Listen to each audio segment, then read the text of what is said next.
ਖਬਰਾਂ ਦੀ ਸ਼ੁਰੂਆਤ ਕਰੀਏ ਸ਼ਰਮਾ ਜੀ ਲੁਧਿਆਣੇ ਤੋਂ।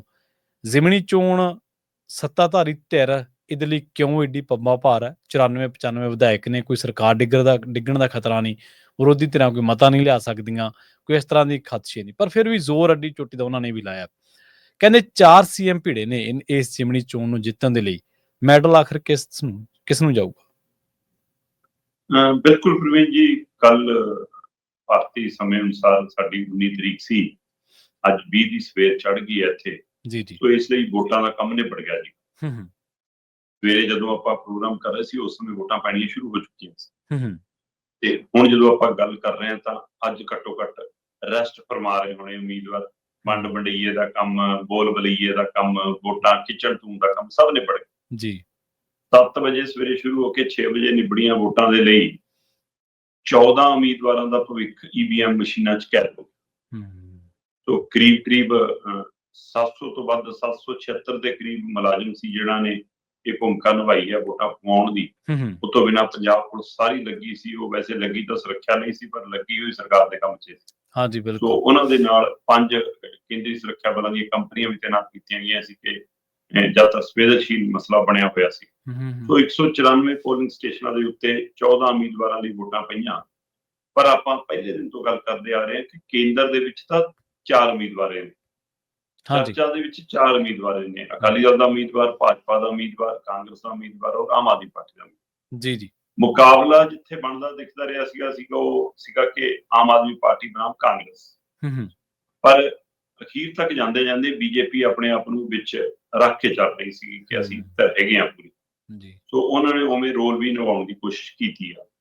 ਪਰ ਇਸ ਦੇ ਬਾਵਜੂਦ ਵੀ ਸੱਟਾ ਬਾਜ਼ਾਰ ਇਸ ਨੂੰ ਤਿਕੋਣਾ ਦੱਸ ਰਿਹਾ ਤੇ ਉਹ ਦੱਸ ਰਿਹਾ ਕਿ ਕਾਂਗਰਸੀ ਉਮੀਦਵਾਰ ਭਾਰਤ ਭੂਸ਼ਣ ਆਸ਼ੂ ਤੀਏ ਨੰਬਰ ਤੇ ਆਏਗਾ, ਬੀਜੇਪੀ ਦੂਏ ਨੰਬਰ ਤੇ ਆਏਗੀ, ਆਮ ਆਦਮੀ ਪਾਰਟੀ 1 ਨੰਬਰ ਤੇ ਆਏਗੀ। ਜਦੋਂ ਕਿ ਸਥਾਨਕ ਲੋਕ ਅਜੇ ਵੀ ਕਹਿ ਰਹੇ ਨੇ ਕਿ ਬਹੁਤ ਫਸਵਾਂ ਮੁਕਾਬਲਾ ਹੈ, ਕੁਛ ਨਹੀਂ ਕਿਹਾ ਜਾ ਸਕਦਾ।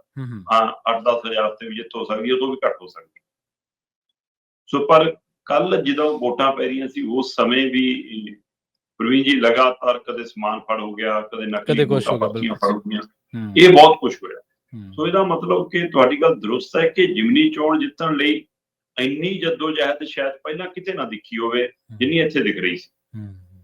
ਜਦੋਂ ਕਿ ਇਹਦੇ ਨਾਲ ਕੋਈ ਸਰਕਾਰ ਦੇ ਉੱਤੇ ਰੱਤਾ ਅਸਰ ਨਹੀਂ, ਨਾ ਡਿੱਗਣੀ ਆ ਨਾ ਬਚਣੀ ਹੈ। ਜੀ ਬਿਲਕੁਲ। ਉਹ ਜਿਸ ਸਥਿਤੀ 'ਚ ਉਸੇ ਸਥਿਤੀ 'ਚ ਰਹਿਣੀ ਹੈ। ਵਿਰੋਧੀ ਧਿਰ ਦੀ ਭੂਮਿਕਾ 'ਚ ਕੋਈ ਫਰਕ ਨਹੀਂ ਹੋਣਾ। ਪਰ ਸਾਰੇ ਇਸ ਨੂੰ 227 ਦੇਖ ਕੇ ਚੱਲ ਰਹੇ ਨੇ ਕਿ ਇਹਦੇ ਵਿੱਚੋਂ 227 ਤੇ ਪੰਜਾਬ ਦਾ ਸੁਨੇਹਾ ਜਾਣਾ। ਜੇ ਸੱਤਾਧਾਰੀ ਜਿੱਤ ਗਈ ਤਾਂ ਉਹ ਦੇਖੋ ਜੀ ਲੋਕ ਅਜੇ ਵੀ ਸਾਡੇ ਨਾਲ ਨੇ। ਜੇ ਵਿਰੋਧੀ ਧਿਰ ਜਿੱਤ ਗਈ ਉਹ ਦੇਖੋ ਜੀ ਲੋਕ ਤਾਂ ਹੁਣ ਇਹਨਾਂ ਤੋਂ ਉਕਤਾ ਗਏ। ਜੇ ਤੀਜੀ ਧਿਰ ਜਿੱਤ ਗਈ ਜਿਹੜੀ ਦਿੱਲੀ ਵਾਲੀ ਸਰਕਾਰ ਰਾਜ ਕਰਦੀ ਹੈ ਤੇ ਉਹਨਾਂ ਨੇ ਕਹਿਣਾ ਦੇਖੋ ਜੀ ਪੰਜਾਬ ਸਾਡੇ ਨਾਲ ਆ ਗਿਆ। ਤੇ ਜੇ ਚੌਥਾ ਪਰਉਪਕਾਰ ਦੇ ਉੱਤੇ ਪਰਉਪਕਾਰ ਹੋ ਜਾਵੇ ਤੇ ਉਹ ਤਾਂ ਕਹਿਣਗੇ ਦੇਖੋ ਜੀ ਕਿ ਅਸੀਂ ਪਹਿਲੇ ਕਹਿ ਰਹੇ ਸੀ ਵਾਪਸੀ ਅਸੀਂ ਕਰ ਰਹੇ ਹਾਂ, ਸਰਕਾਰ ਸਾਡੀ ਆ ਜਾਣੀ। ਸੋ ਇਸ ਲਈ ਚਾਰੇ ਧਿਰਾਂ ਕਿਤੇ ਨਾ ਕਿਤੇ ਆਪਣੀ ਹੋਂਦ ਬਚਾਉਣ ਲਈ ਲੜ ਰਹੀਆਂ। ਪਰ ਪਲੱਸ ਇੰਨਾ ਹੀ ਸੀਗਾ ਕਿ ਕੇਜਰੀਵਾਲ 2 ਚੀਜ਼ਾਂ ਬਚਾਉਣ ਲਈ ਲੜ ਰਹੇ ਨੇ। ਉਹ ਆਪਣੀ ਸੀਟ ਬਚਾਉਣ ਲਈ, ਆਪਣੀ ਥਾਂ ਲੱਭਣ ਲਈ ਲੜ ਰਹੇ ਨੇ ਕਿ ਰਾਜ ਸਭਾ ਵੀ ਸਾਡੀ ਬਚੀ ਰਹਿ ਜਾਵੇ। ਜੇ MLA-ਸ਼ਿਪ ਆਉਂਦੀ ਆ ਤਾਂ ਰਾਜ ਸਭਾ ਆਉਂਦੀ ਹੈ। ਸੋ ਇਸ ਲਈ ਇਹ ਜਦੋਜਹਿਦ ਹੁੰਦੀ ਸੀ। ਨਹੀਂ ਤਾਂ ਜ਼ਿਮਨੀ ਚੋਣ ਨਾਲ ਜੇ ਕੋਈ ਇਹੋ ਜਿਹਾ ਅਸਰ ਰਸੂਖ ਨਹੀਂ ਪੈਣਾ, ਫਿਰ 4-4 CM, 4-4 ਸਾਬਕਾ CM, 3-3, 4-4 deputy CM, 11-11 member parliament, 2-2, 3-3 ਕੇਂਦਰੀ ਮੰਤਰੀ, ਇਹਨਾਂ ਨੂੰ ਝੋਕਣ ਦੀ ਲੋੜ ਨਾ ਪੈਂਦੀ। ਸਹੀ ਹੈ ਜੀ। 11 ਤੋਂ ਵੱਧ ਮੈਂਬਰ ਪਾਰਲੀਮੈਂਟ ਨੇ, ਮੌਜੂਦਾ ਮੈਂਬਰ ਪਾਰਲੀਮੈਂਟ ਨੇ ਚੋਣ ਪ੍ਰਚਾਰ ਕੀਤਾ। ਠੀਕ ਆ। ਇਸ ਚੋਣ ਦੇ ਵਿੱਚ ਤੁਸੀਂ ਇਹ ਹਿਸਾਬ ਲਾ ਲਓ, ਅਨੁਰਾਗ ਠਾਕਰ, ਰਵਨੀਤ ਬਿੱਟੂ ਵਰਗੇ ਕੇਂਦਰੀ ਮੰਤਰੀ, ਬਿੱਟੂ ਤਾਂ ਜਦੋਂ ਲੋਕਲ ਆ ਕੇ ਕਹਿਣਗੇ ਇੱਥੇ ਹੀ ਰਿਹਾ ਉਹਦਾ, ਅਨੁਰਾਗ ਠਾਕਰ ਵੀ ਹੋਰ ਵੀ ਇੱਕ ਦੋ ਆਏ ਹੋਣੇ, ਉਸ ਦਾ ਮੇਰੇ ਨਾਮ ਧਿਆਨ 'ਚ ਨਾ ਹੋਵੇ, ਹੈ ਨਾ। ਉਹ ਫਿਰ ਤੁਸੀਂ ਹਿਸਾਬ ਲਾ ਲਓ ਕਿ ਡਿਪਟੀ CM ਦੇ ਵਿੱਚੋਂ ਚਾਹੇ ਸੁਖਜਿੰਦਰ ਰੰਧਾਵਾ ਦੀ ਤਣਾਤਣੀ ਚੱਲਦੀ ਆ, ਨਾਰਾਜ਼ਗੀ ਚੱਲਦੀ ਆ, ਪਰ ਉਹਦੇ ਬਾਵਜੂਦ ਵੀ ਉਹ 1-2 ਗੇੜੇ ਕੱਢ ਗਿਆ, ਚਾਹੇ ਉੱਥੇ ਭਾਰਤ ਨੂੰ ਮਿਲਿਆ ਜਾਂ ਨਹੀਂ ਮਿਲਿਆ।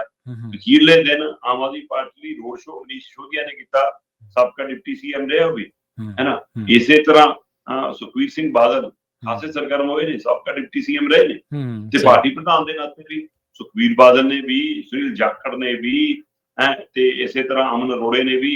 ਚਲੋ ਰਾਜਾ ਵੜਿੰਗ ਵੀ ਹੁਣ ਪਤਾ ਨਹੀਂ ਕਿੱਧਰ ਤੁਲਿਆ, ਕਿੱਧਰ ਭੁਗਤਿਆ, ਤੇ ਪਰ ਆਇਆ ਜ਼ਰੂਰ 1-2। ਸੋ ਇਸ ਲਈ ਪਾਰਟੀਆਂ ਦੇ ਪ੍ਰਧਾਨ ਵੀ ਪੂਰੇ ਸਰਗਰਮ ਰਹੇ। ਤੇ ਜਿੱਥੋਂ ਤੱਕ ਮਤਲਬ ਕਿ ਸਾਬਕਾ 4 ਮੁੱਖ ਮੰਤਰੀਆਂ ਦੀ ਗੱਲ ਮੈਂ ਕਰਾਂ ਤਾਂ ਜਿਹਨੇ ਉੱਥੇ ਪੱਕੇ ਡੇਰੇ ਲਾ ਕੇ ਰੱਖੇ ਕਾਂਗਰਸੀ ਉਮੀਦਵਾਰ ਭਾਰਤ ਭੂਸ਼ਣ ਆਸ਼ੂ ਦੀ ਲੜਾਈ ਆਪਣੀ ਲੜਾਈ ਸਮਝ ਕੇ ਲੜਿਆ, ਉਹ ਹੈ ਚਰਨਜੀਤ ਸਿੰਘ ਚੰਨੀ। ਠੀਕ ਹੈ। ਬੇਸ਼ੱਕ ਰਾਣਾ ਗੁਰਜੀਤ ਇੰਚਾਰਜ ਸੀ, ਪ੍ਰਗਟ ਸਿੰਘ ਪੱਕਾ ਨਾਲ ਸੀ, ਪਰ ਚੰਨੀ ਨੇ ਕੋਈ ਪਲ ਨਹੀਂ ਛੱਡਿਆ, ਪੂਰੀ ਲੜਾਈ ਆਪਣੇ ਦਮ ਤੇ ਲੜੀ ਆ। ਹੁਣ ਉਹਦਾ ਨਤੀਜਾ ਕੀ ਆਉਂਦਾ ਇਹ ਤਾਂ ਹੁਣ 23 ਨੂੰ ਪਤਾ ਲੱਗੂਗਾ। ਇਸੇ ਤਰ੍ਹਾਂ ਅਰਵਿੰਦ ਕੇਜਰੀਵਾਲ ਸਾਬਕਾ ਸੀਐਮ ਦਿੱਲੀ, ਉਹ ਤਾਂ ਫਿਰ ਲੜਾਈ ਉਹ ਆਪਣੇ ਲਈ ਲੜ ਰਹੀ ਸੀ, ਇਸ ਲਈ ਉਹਨਾਂ ਦਾ ਲਾਉਣਾ ਹੀ ਲਾਉਣਾ ਸੀ ਡੇਰਾ ਇੱਥੇ, ਉਹ ਤਾਂ ਲਗਭਗ ਰਹੇ ਹੀ ਨੇ।